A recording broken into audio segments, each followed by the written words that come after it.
There are three people that I really, I mean there are a lot of people I look up to, but there are three main people who I look up to a lot. The first would be my grandma. She's like an amazing like prayer warrior, basically. I don't know what else to call her. She has like a journal and she sits for like an hour every morning and prays, and I just really look up to her level of faith because it's, I mean, it's just really powerful. And she's helped me grow a lot in that. Another person is my youth leader. She's just very connected, and she's somebody who like personally is close to me, and she just has a great faith, and she's helped me grow a lot. And then another person would be my sister, and I think she's affected me so much because we're very close, so we can talk about things. So whenever I'm, you know, having issues or upset with God about something, or just not sure exactly what He's trying to say, or what I'm trying to do, you know, she always helps me figure that out if I'm struggling with something. You know, she gives me her advice, but she'll sometimes give me, like, you know, uplifting Bible verses and stuff, and that really helps, and it's comforting. My mom isn't really religious at all.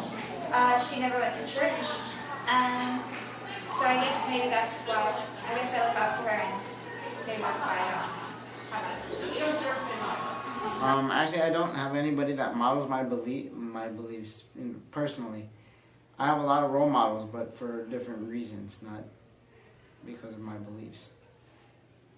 My beliefs are my own. Okay, for my model, she went here actually 3 years ago. Her name is Nodra Siddiqui, and she is my model because she is absolutely dedicated, and it just amazes me how everything she thinks of and everything she does is devoted. She's so devoted. It amazes me and it makes me feel like there's just so much more that I can do. I mean, she wore, it's called the niqab, which is like the veil for the face, and also she wore the abaya, which is like the long black robe, and she wore that around school actually, and her family is very close to us. And you know, many people say that when you wear things like that, or when you're this devoted, people see you as very extreme and you have a difficult time finding somebody to marry or something like that. And it showed me that there's no such thing, not no such thing, but there isn't a limitation of how devoted you can be, and there's no thing that can be like, you know, oh well, I feel like I'm being too obsessive or anything like that, and there's no limitation in that.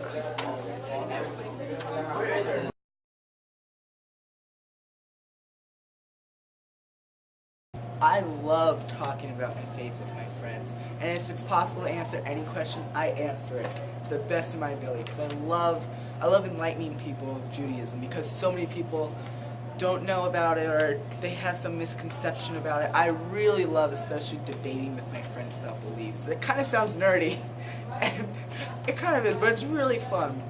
I love debate and seeing other people's point of views and showing them mine, because it's really cool when they're like, oh, I never really thought about that.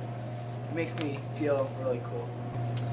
Acquaintances, I somewhat talk about religion with, but one of the two things that you really shouldn't talk about with people are politics and religion. So acquaintances, I mean, sure, maybe I'll say I'm Jewish. Sometimes that goes into a debate. Other times just kind of, oh, you're Jewish, that's cool. Because I don't really, that's one of the things that you really don't want to talk about when you just met somebody, because that can cause a lot of fighting and problems and conflicts. With my parents, obviously, I'm very comfortable with talking about Judaism. And the rest of my family, I'm very comfortable talking about it to them, and especially my dad's side that's not Jewish. I like talking to them about it and helping them out if they're trying to say something. It's pretty cool. I feel fairly comfortable talking about it with most everyone except for my parents. And that's because, one, I live with them, so whatever I say I have to live with. And two is that they're really strict about like what the Bible says is like the absolute truth. And I don't agree with that. Like, for example, I don't think my parents support like the gay community. And I strongly disagree, because a person's a person, no matter how big or small. Yeah, but I've been on mission trips. Like I went to Mexico when I was in 6th grade, and I talked to just like random people, and I talked to little kids and I talk to older people. It doesn't really matter, especially if they're strangers. I think it's more comfortable because you'll never see them again. I'm pretty comfortable talking about it, but I'm not usually comfortable with some of the things people say. For instance, I have a friend who's a firm atheist, and will say negative and hurtful things towards Christianity. And while I myself don't follow their beliefs, I think it's important to respect them. I'm comfortable talking with my father, but my mother's a Christian and we disagree on faith. She will sometimes try to force her faith on me, try to force me to go to church or something, and I don't think that's very supporting of her. Okay, so I would say I'm very comfortable with talking about my faith with my friends. Otherwise, I probably wouldn't be here right now. Just saying. I interact with a lot of my friends, even friends who I know like really wouldn't care to hear what I believe. As far as acquaintances, more leaning towards people I don't really know or just strangers.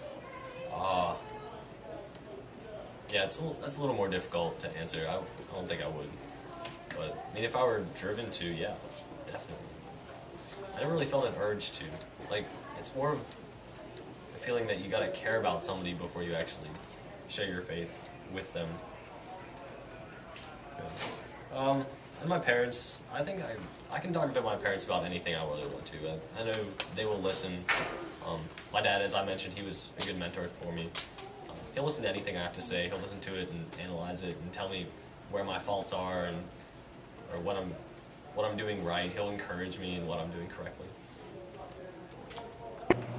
Talking to people about my religion is very easy. It comes in easily. It's natural sometimes, and then it's an everyday life. Like in history, we have this thing we're doing about religions and stuff. But I'm always talking about it. But some of my friends, like I said before, they think I'm too religious sometimes because I tend to talk a lot about religion and do things they probably do. Don't do things they probably would want me to do. But it's just something very conscious. I talk to them, and my parents, it's not always easy talking to my parents about religion. They're not really into that, but they are. And even if they're strangers, if they can connect with me through the same religion, I have no problem about talking. I have no problem with it. I can talk about it.